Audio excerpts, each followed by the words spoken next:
नमस्कार विद्यार्थी मित्रों, आमचे YouTube channel science and education corridor यामध्ये आपले सर्वांचे स्वागत। बीएड कॅप राऊंड 3 या संदर्भात आपण व्हिडिओ पाहत आहोत। विद्यार्थी मित्रों, राऊंड सेकंड 26 तारखेला अलॉट झालेला आहे।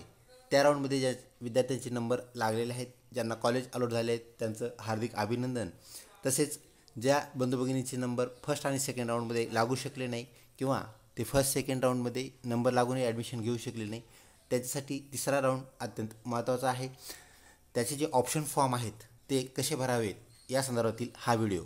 तत्पूर्वी आपण जर आमच्या चॅनलवरती अजूनही नवीन असाल तर कृपया चॅनलला सबस्क्राईब करा, व्हिडिओ आवडल्यास नक्कीच लाईक करा।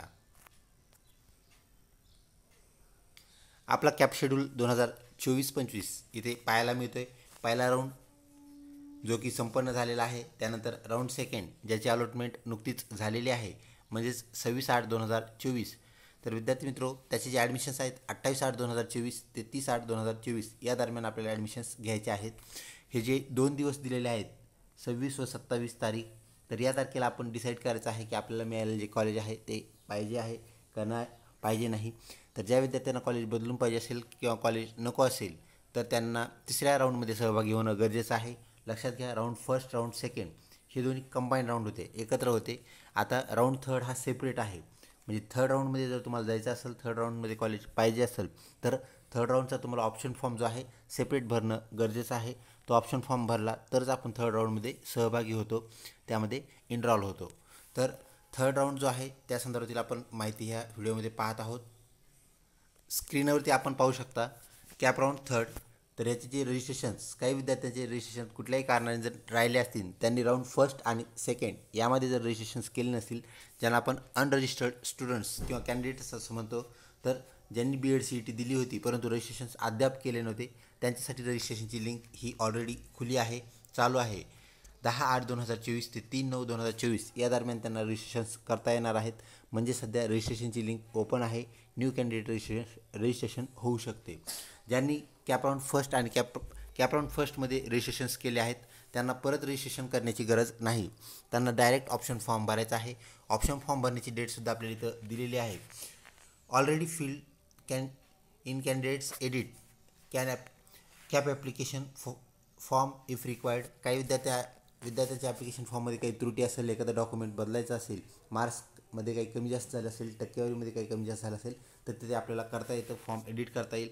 तसेच कॉलेज ऑप्शन फॉर्म भरणं हे सुद्धा आपल्याला करता येईल कधी, तर 1/9/2024 ते 3/9/2024 म्हणजेच फॉर्म एडिटिंग आणि ऑप्शन फॉर्म भरणं ह्या दोन्ही गोष्टी आपल्याला 1/9/2024 ते 3/9/2024 या दरम्यान करता येणार आहे आणि ती डेट आपण न चुकवता ते करायचं आहे। आणि रजिस्ट्रेशन जे आहेत, ज्यांनी अद्याप रजिस्ट्रेशन केलं नव्हतं त्यांना रजिस्ट्रेशन्स खुले आहेत, रजिस्ट्रेशन सध्यासुद्धा होऊ शकतात। तर याप्रमाणे आपल्याला ती कार्यवाही करायची आहे।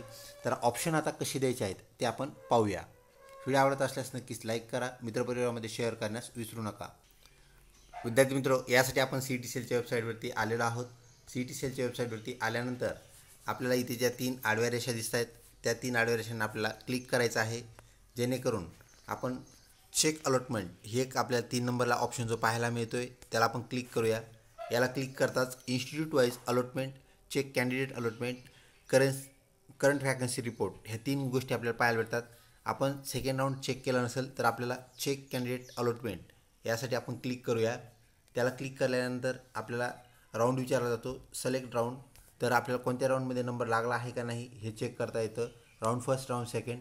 राऊंड सेकंडला आपण क्लिक केला असता आपला जो ॲप्लिकेशन ID आहे तो ॲप्लिकेशन ID टाकून आपल्याला इथं राऊंड काय करता येत असतो, राऊंड आपल्याला काय करता येतो, चेक करता येतो, त्यात नंबर लागला आहे का नाही ते पाहता येतं। आता आपल्याला काय करायचं आहे तर इन्स्टिट्यूट वाईज अलॉटमेंट लिस्ट याला क्लिक करायचं आहे। याला क्लिक करताच आपण परत एका याच्यावरती येतो, सिलेक्ट राऊंड। आता काय करायचं, राऊंड फर्स्ट याचा अगोदर अलॉटमेंट आपण चेक करूया, मेरिट कितीवरती क्लोज झालं होतं ते आपण पाहूया। Select university. आता एक लक्षात घ्या, जी युनिव्हर्सिटी आपण आत्ता सिलेक्ट करतोय ती राऊंड सेकंडसाठी सुद्धा आपल्याला same university, same college select करायचं आहे, जेणेकरून त्या कॉलेजची अलॉटमेंट आपल्याला माहीत होईल। तर आपण इथे डॉक्टर बाबासाहेब आंबेडकर मराठवाडा युनिव्हर्सिटी छत्रपती संभाजीनगर याला क्लिक केलं आहे। त्यानंतर एक कॉलेज आपल्याला क्लिक करावं लागेल। सुरुवातीला जे आलेलं कॉलेज आहे औरंगाबाद BEd कॉलेज औरंगाबाद याला आपण क्लिक करूया। त्यानंतर आपण शो अलॉटमेंट याला क्लिक केल्यानंतर आपल्याला इथल्या पहिल्या राऊंडचे जे अलॉटमेंट्स आहेत त्या किती टक्क्यावर झाल्यात ते आपल्याला कळेल. तर एखादा विशिष्ट गट आपण लक्षात घ्यायचा आहे. आपली जी कॅटेगरी आहे, आपलं रिझर्वेशन यानुसार आपण ते हे करायचं आहे, चेक करायचं आहे. तर इथे ओपन कॅन्डिडेट जो आहे, ओपन जनरल महाराष्ट्र स्टेट, त्यानंतर उर्दू मीडियम, उर्दू लँग्वेज, तर त्याचं सिलेक्शन जे आहे 2976 इतक्या पॉईंटला म्हणजे इतक्या पर्सेंटाईलला झालेलं आहे. तसेच दुसरं जे सिलेक्शन आहे, परत आपण एखादं सिलेक्शन चेक करूया. इथे एक हिस्ट्रीचं सिलेक्शन आपल्याला पाहायला मिळते. Open female Maharashtra state, history subject आहे म्हणजे मेथड आहे आणि पर्सेंटेज जे आहे ते 74.57. तर 74-57 आपल्याला एवढं पर्सेंटेज पाहायला मिळतं आहे. त्यानंतर ओपनमधून फॉर्म भरलेला आहे हेही आपण पहा. त्यानंतर दुसरे जे इथे पर्सेंटाईल आपल्याला पाहायला मिळतात, आपल्याला सर्वात कमीत कमी पर्सेंटाईल पाहायचं हे लक्षात घ्या, जेणेकरून आपला जो नंबर आहे तो आपल्याला चेक करता येईल. तर इथं 2 कॅन्डिडेटचे आपण पर्सेंटाईल लक्षात ठेवूया, ते लिहून घेऊया. तर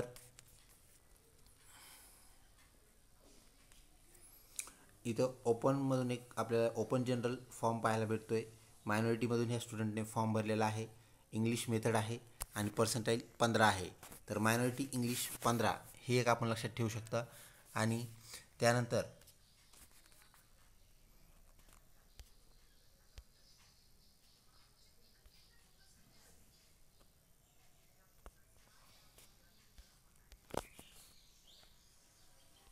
तर विद्यार्थी मित्र, मायनॉरिटीचं आपल्या इथं पॉलिटिकल सायन्स ज्याला आपण सिविक्स असं म्हणतो, इथं 2 पर्सेंटाईलवरती सुद्धा नंबर लागलेला आहे. तर आपण राऊंड सेकंड सेम कॉलेजचा चेक करूया. आपण म्हणूया चेक अलॉटमेंट, त्यानंतर म्हणायचं आहे इन्स्टिट्यूट वाईज अलॉटमेंट. त्यानंतर राऊंड जो आहे राऊंडला सिलेक्ट करूया. राऊंड सेकंड म्हणूया. राऊंड सेकंड म्हणल्यानंतर तीच युनिव्हर्सिटी आपल्याला परत सिलेक्ट करावं लागेल. त्यानंतर जे कॉलेज आपण सिलेक्ट केलं होतं तेच कॉलेज, 1 नंबरचं कॉलेज आपण सिलेक्ट करूया. त्यानंतर राऊंड सेकंडचे त्याचे अलॉटमेंट्स चेक करूया. आता राऊंडच्या सेकंडचे जे अलॉटमेंट आहेत आपण इथे पाहू शकता. सुरुवातीचे जे पर्सेंटेज होते ते एकदम हाय होते, आता इथं पर्सेंटेज लो झालेले आपल्याला पाहायला मिळत आहेत. म्हणजेच विद्यार्थी मित्रो, यानुसार आपल्याला काय करायचं आहे, आपले जे पर्सेंटाईल आहे, आपला नंबर कुठे बसतो हे पाहणं आपल्याला सर्वप्रथम गरजेचं आहे. आपल्याला जे पर्सेंटाईल आहे तर त्या पर्सेंटाईलनुसार आपण ते चूज करायचं आहे, निवडायचं आहे. तर आपले पर्सेंटाईल जे आहे, पर्सेंटाईल कितीही असो, आपलं 10च्या आत असो, 10 असो, 20, 40, 60, 80 किंवा 100पर्यंत आपले जे पर्सेंटाईल आहेत ते कुठलंही पर्सेंटाईल असो. तर आपल्याला काय करायचं आहे विद्यार्थी मित्र, सर्वप्रथम आपलं पर्सेंटाईल जे आहे त्यानुसार आपल्याला कॉलेजेस पाहायचे आहेत, सर्च करायचे आहेत.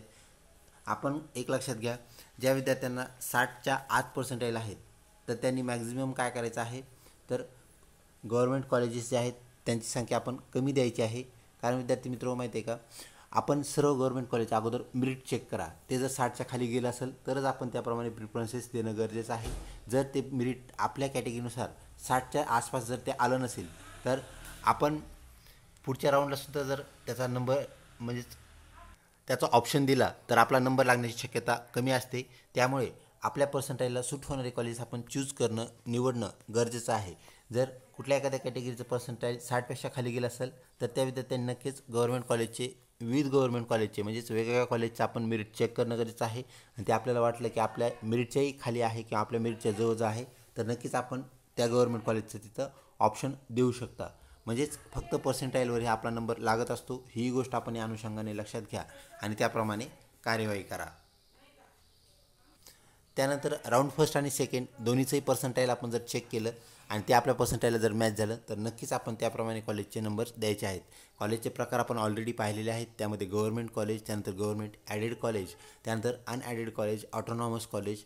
तर ह्या विविध प्रकारचे जे कॉलेजेस आहेत विद्यार्थी मित्रो, बीएड सगळीकडे सेम आहे. म्हणजे कुठलंही बीएड असं चेंज नाही आहे की हे गव्हर्मेंटचं बीएड वेगळं असेल, त्यानंतर अनॲडेड कॉलेजचं वेगळं असेल, ऑटोनॉमसचं वेगळं असेल.